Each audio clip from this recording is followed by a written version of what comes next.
There are three possible methods by which the communists might take us over. One would be by a peaceful coup d'etat, as in Czechoslovakia in 1948. The second method would be by fomenting civil war in this country and aiding the communist side with military might.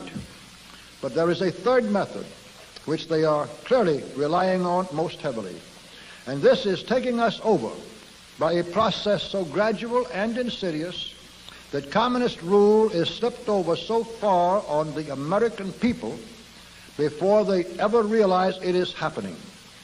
The process in that direction is going on right now, gradually but surely, and with ever-increasing spread and speed.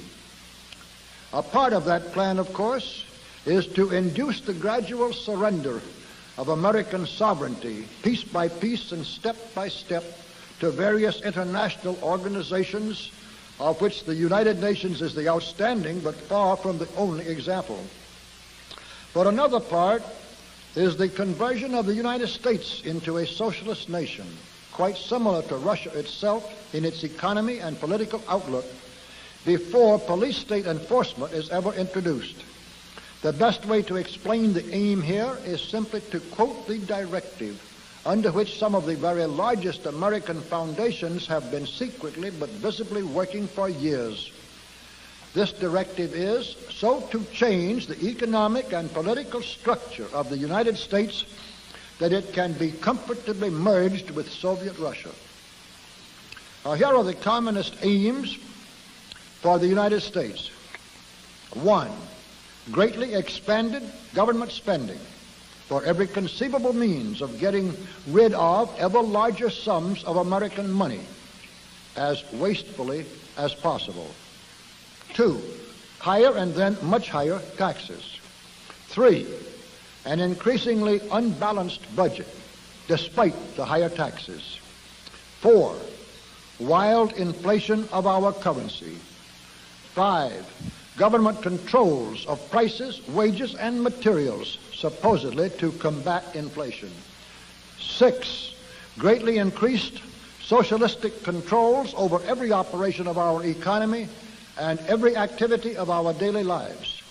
This is to be accompanied naturally and automatically by a correspondingly huge increase in the size of our bureaucracy and in both the cost and reach of our domestic government. 7. Far more centralization of power in Washington and the practical elimination of our state lines. There is a many-faceted drive at work to have our state lines eventually mean no more within the nation than our county lines do now within the states. 8. The steady advance of federal aid to and control over our educational system, leading to complete federalization of our public education. 9. A constant hammering into the American consciousness of the horror of modern warfare, the beauties and the absolute necessity of peace, peace always on communist terms, of course.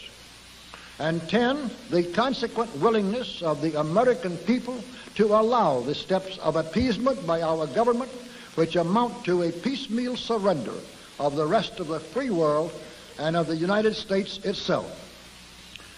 In summary, gentlemen, we are losing, rapidly losing, a Cold War in which our freedom, our country, and our very existence are at stake. And while we don't seem to know we are losing this war, you can be sure the communists do. There is just one thing, only one thing in the whole world which the communists fear today.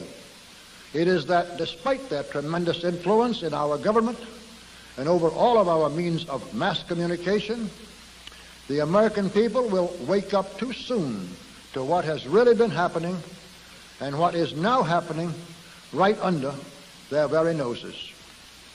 The only thing which can possibly stop the communists is for the American people to learn the truth in time.